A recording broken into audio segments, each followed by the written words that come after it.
आप लोग एक बार दोनों हाथ उठा करके हर हर महादेव। चलिए भोजपुरी में एक शिव भजन है कि हमारा शिव गुरु के मोहनी मूर्तिया और की सपना में देखनी रहतिया। थोड़ा अच्छा लगेगा, आप लोग ताली बजा दीजिएगा। और की हमारा शिव गुरु के मोहनी मूर्तिया सपना में देखनी रहतिया।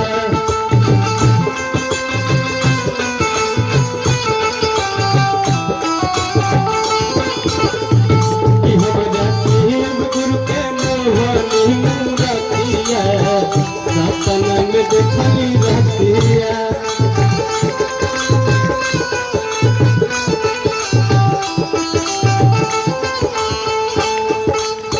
सपना में देखनी हो, सपना में देखनी।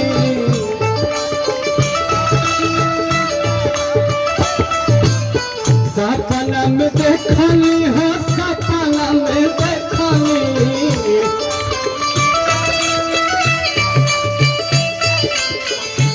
हमारा शिव गुरु के मोहनी मूर्तिया सपना में देखनी रहतिया। हमारा शिव गुरु के मोहनी मूर्तिया सपना में देखनी रहतिया।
शिव गुरु हरली है शिव गुरु हरली है सबके पलैया सपना में देखली घटिया।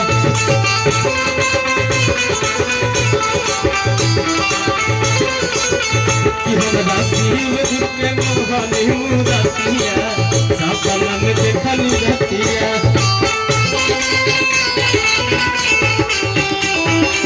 कि हमरा शिवपुर के मोहनी मूरतिया सपना में देखली रतिया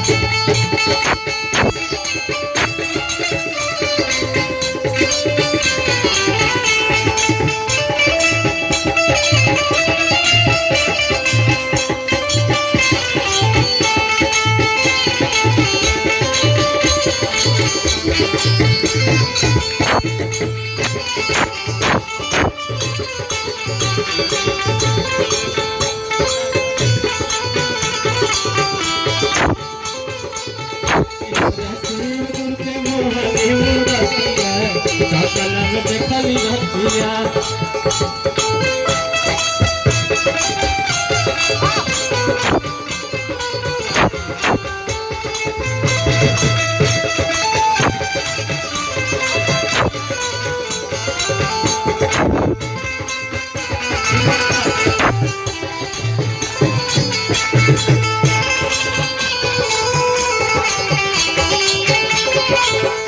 देखली रतिया हो देख